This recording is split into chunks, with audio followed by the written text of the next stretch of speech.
আরে মামা, ভাগ্নে, সেই দুপুর থেকে মাসুদের চিঠির বোঝা সামলাচ্ছি।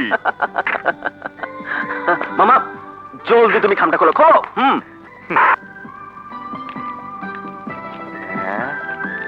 কি লিখেছে পড়ো তো মামা। পড়ো না। আরে চিঠি কোথায়? এ তো দেখি প্রেসক্রিপশন। প্রেসক্রিপশন? হ্যাঁ, এত ওষুধ খাবে কে? নিজ দিয়ে দুখানা কথাও লিখেছে? লিখেছে মানুষের জীবন বাঁচানোর জন্য ওষুধগুলো খুবই প্রয়োজন, যত তাড়াতাড়ি পারিস ওষুধগুলো পাঠিয়ে দিস। মামা বুঝতে পেরেছি, মিট ফোর্টে আমাকে যেতে হবে। হ্যাঁ, মামা। যত তাড়াতাড়ি সম্ভব তুমি যাও, বেশি বেশি করে ওষুধ কিনবে। আমি যাচ্ছি যাচ্ছি, ঠিক আছে ঠিক আছে, যাচ্ছি। মাসুদ, কেমন আছিস তুই? খাইব রাখ, খা খা খা রে মাছের বাচ্চা, খা।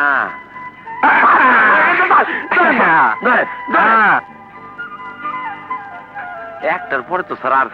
কম্পাউন্ডার, আপনি চুপ করে বসুন তো। স্যার, আমরা যে মাছগুলো ধরতেছি এগুলি খাওয়া যাবে না। কেন? বিভিন্ন অসুখের জন্য আমাকে পরীক্ষা নিরীক্ষা করে দেখতে হবে। আচ্ছা আচ্ছা, আপনি থামবেন। এই যে স্যার পানিতে যে ভাসতেছে ওগুলি কি? ওটা ব্যাং। ব্যাং? ও ব্যাং।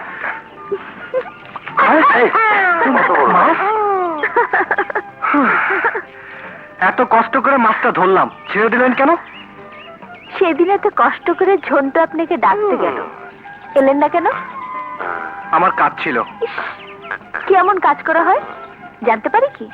তেমন কিছু করি না, তবে যাই করি না কেন মানুষের অপকার করি না, উপকার করতে চেষ্টা করি। আপনার কথায় আমি চৌধুরী বাড়ির সামনের রাস্তাটা সবার জন্য খুলে দিলাম। একটা ধন্যবাদ তো দিতে পারতেন। একটা অন্যায়কে আমি আপনার চোখের সামনে তুলে ধরলাম, ধন্যবাদ তো আপনিও আমাকে দিতে পারতেন। খুব রেগে গেছেন মনে হয়। রাগ করবো কেন? গরিব দুঃখীদের মাঝে যার বসবাস, তাদের কি রাগ থাকতে আছে? এটা কি রাগ না অভিমান? আরে মা লক্ষ্মী, এসো মা এসো। কিন্তু দেখো দেখো কে এসেছে। মা লক্ষ্মী নিজে আজ আমার বাড়িতে পদধূলি দিয়েছে। আমি কোনদিন কল্পনা করিনি মা লক্ষ্মী আমার ঘরে আসবে। এখন কেমন আছেন কাকিমা? ভগবানের আশীর্বাদে এখন অনেকটা ভালো। যে ওষুধগুলো লিখে দিলাম সময় মতো খাইয়ে দিবেন, ঠিক আছে? আপনি ডাক্তার? শুক্রবারে কোনো ওষুধ দেওয়া না। যাও যাও যাও, ওরা ওরা সবাই ওরা। হ্যাঁ, খালি ওষুধ যাও। হাই হাই, এই আপনি তুমি কই যাও? ওই যে আপনি যে কইলেন। আয় আল্লাহ, তুমি যা পালাইলে কেন? মুখ খুলা বাইরে যাম কেমনে? আরে জলদি মুখটা খোলো, তুমি বাইরে যাইবা কেন? আপনি যে কইলেন আজ শুক্রবার ওষুধ দিবেন না। আরে মোর জ্বালা, তোমারে কইলাম কন? আমি তো মাথা বিদায় করলাম। তোমার ওষুধ, তোমার তো গোটা ডিসপেন্সারি দিয়ে দেবো। আমার ময়দান খালি। এই বসো আমার পাশে, একটু বসো বসো। এই আমার মন বইরা দেখতে দাও। আয় হাই রে, কি সুন্দর চোখ, পাখি ঠোঁটের মতো খারাপ নাক। এই জিব্বাটা দেখি। অসুখ তো আমার না, আমার বাপের। তোমার মতো এরকম মায়া থাকলে সব বাপেরই অসুখ বাইরে যাবি। ভালো হইব তো? হইব তো মানে? আমারে যখন তুমি পাইছো তখন তোমার বাপের অসুখ ভালো করে ছাড়মি। এই বয়স কত? 48। আরে তোমার বাপের না, তোমার। 20। আমার লাগে ঝুলতে ঝুলতে হয়ে যাবা বুড়ি। কালু, কার গলার আওয়াজ? গেছি, আজ তো রক্ষা নাই। কালু, কেউ নাই, কেউ নেই। কালু, কেউ দেখে না, একদম ময়দান ফাঁকা। কম্পাউন্ডার সাহেব, হে কি আপনি এভাবে দাঁড়িয়েছেন কেন? কিচ্ছু না স্যার, কিচ্ছু না। এদিক থেকে আপনার পেছনে ওটা কে? কেউ না স্যার, কেউ না। কেউ না মানে? এই বুড়ি স্যার, খুব জ্বর। আপনি দেখতে হইব না, আপনি ভিতরে গিয়ে আরাম করেন, আমি দেখে ওষুধ দিয়ে আইতাছি। যান ভিতরে যান স্যার। কি আবল তাবল বলছেন? হ্যাঁ দেখি, সরুন। স্যার ব্যাপারটা একটু বুঝতে চেষ্টা করেন। সরুন সরুন সরুন। ধরা বুঝি পড়ে গেলাম রে। বুড়িমা এখানে বসেন। আল্লাহ, হাতটা দেখি বুড়িমা। স্যার বুড়ি মানুষের হাতটা দেখা একটা মানি লোকের মানহানি করেন না। থামুন আপনি। আচ্ছা ঠিক আছে, হাতটা দেখি বুড়িমা। বাই কর, কি আর করবি, ডাক্তার সাহেব খুব ভালো মানুষ, দেখলে কোনো অসুবিধা নাই, বাই কর। দেন স্যার, খুব ভালো করে দেন। হ্যাঁ, একটা ইঞ্জেকশন দিতে হবে।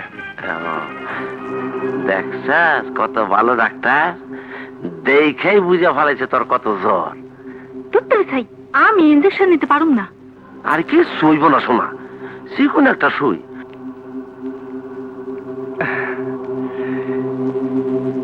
ইঞ্জেকশন নিতে কি আর কষ্ট।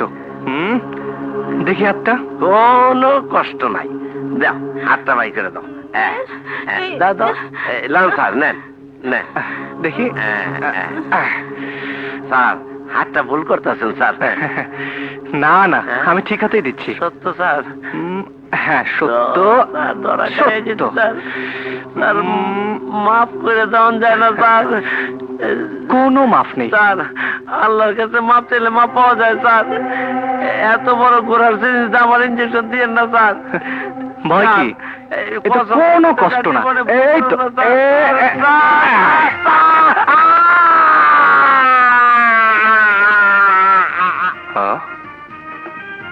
কি ব্যাপার?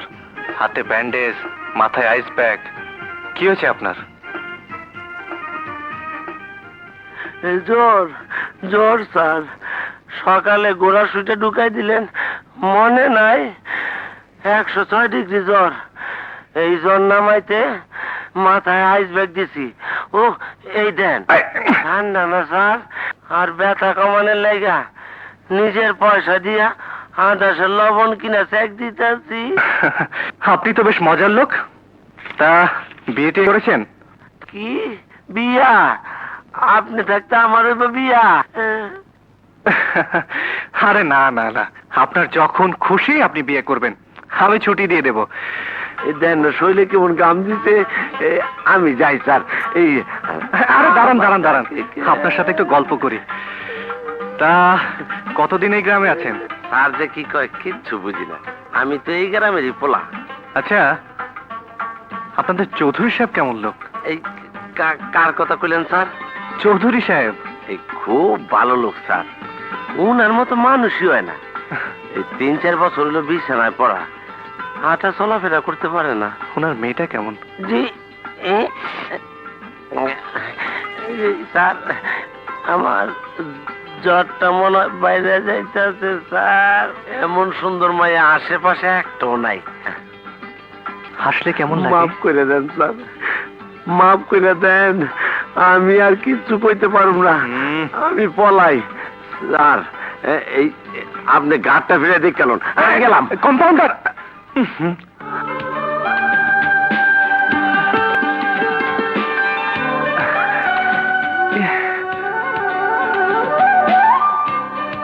কি আপনি কখন এলেন? এসে হুকুম পেলাম চা দেবার, দিলাম। তারপর হুকুম পেয়ে বাতাস করছি। কাজটা আপনি ভালো করেননি। সন্ধ্যা হয়ে গেছে, কেউ দেখে ফেলে কি মনে করবে? ডাক্তারের কাছে রোগী আসবে, সকালেই হোক আর রাতেই হোক, এতে মনে করার কি আছে? আপনি রোগী? হুম, হুম। কি রোগ হয়েছে আপনার?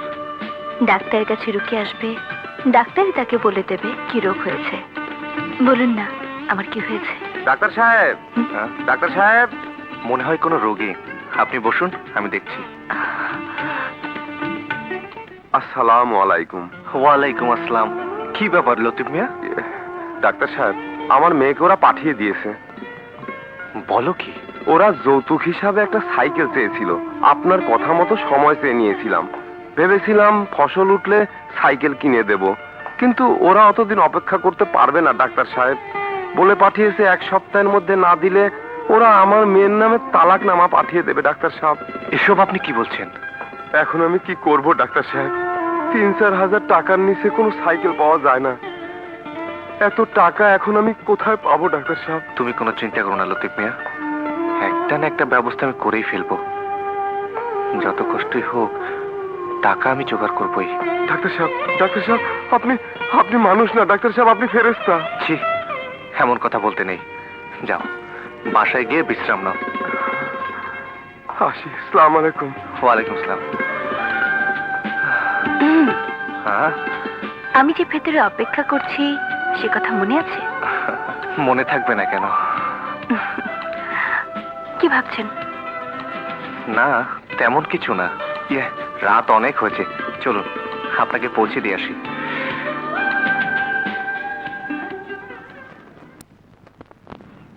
জানেন, আমি কিন্তু মানুষের মনের কথা বলতে পারি। তাই নাকি?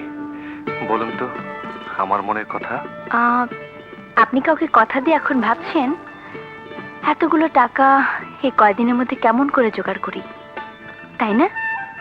হ্যাঁ, ঠিকই বলেছেন। এই অবস্থায় আপনার কি করা উচিত বলবো?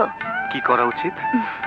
কোনো জ্ঞানী গুণী অথবা কোনো বুদ্ধিমান লোকের পরামর্শ নিতে হবে।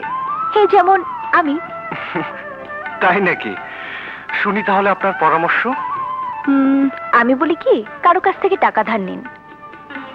অল্প দিন হলো এই গ্রামে এসেছি, এখানে আমাকে টাকা ধার দেবে কে? আমার মনে হয় আপনি লোকটা বিশ্বাসী। আপনাকে টাকা ধার দেবার লোকের অভাব মনে হয় হবে না। যদি চান আমিও দিতে পারি, তবে সুদটা একটু বেশি নেব। কারণ সেদিন ট্রেন দুর্ঘটনার পর স্টেশনে আমাকে একা পেয়ে আপনি যেমন সুযোগ পেয়েছিলেন, আজ এই রাতে আপনাকে অসহায় পেয়ে আমিও সে সুযোগ নেব। দুঃখিত, আমি আপনাকে সে সুযোগ দিতে পারলাম না, কারণ আমি কারো কাছ থেকে টাকা ধার নেই না। টাকা ধার না করলে গ্রামে যে লোকটিকে আপনি কথা দিয়েছেন সে কথা রক্ষা করবেন কি করে? কোনো ব্যবস্থা যদি করতে না পারি তাহলে মায়ের হাড়টাই বিক্রি করে দেব। আপনি তো আশ্চর্য লোক। মায়ের হাড় যে বিক্রি করে দেয় সে আবার কেমন সন্তান? আমি যখন খুব ছোট তখন মা আমার জন্য ওই হাড়টা বানিয়েছিলেন। আপনি হাড় পড়েন নাকি? না মানে, আমি হাড় পরবো কেন? তার মানে হাড়টা উনি আপনার জন্য বানাননি, ছেলের বউয়ের জন্য বানিয়েছিলেন। তা কত দামে বিক্রি করবেন? তা তো বলতে পারবো না, তবে আমার প্রয়োজন 1,000-5 টাকা। 3-4 হাজার টাকার একটা সাইকেল কিনে ওই লোকটাকে দেব, আর বাকি টাকার কিছু জরুরি ওষুধ কিনবো। কাল একবার আমাকে হাড়টা দেখাতে পারবেন? আপনি কিনবেন? পছন্দ হলে আর দামে পোষালে কিনতেও পারি। মা নিজেই শখ করে ওই হাড়টা বানিয়ে দিয়েছিলেন। আপনার অপছন্দ হবে না, খাঁটি সোনা দিয়ে তৈরি। দাম 5,000 টাকার অনেক বেশি হবে, তবে আপনি যাচাই করে নেবেন। আচ্ছা বলুন তো, মানুষের উপকার করা, তাদের সেবা করা ছাড়া আপনি কি কিছুই বোঝেন না? নিজের জন্য, নিজের ভবিষ্যতের জন্য আপনার কি কিছুই চাওয়ার নেই? কিছুই বোঝার নেই? হ্যাঁ আছে। কি আছে? আপনি।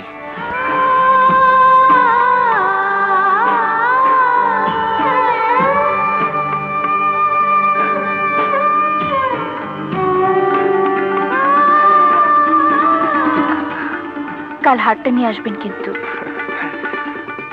আচ্ছা। শুনুন, আমি কিন্তু অপেক্ষা করব।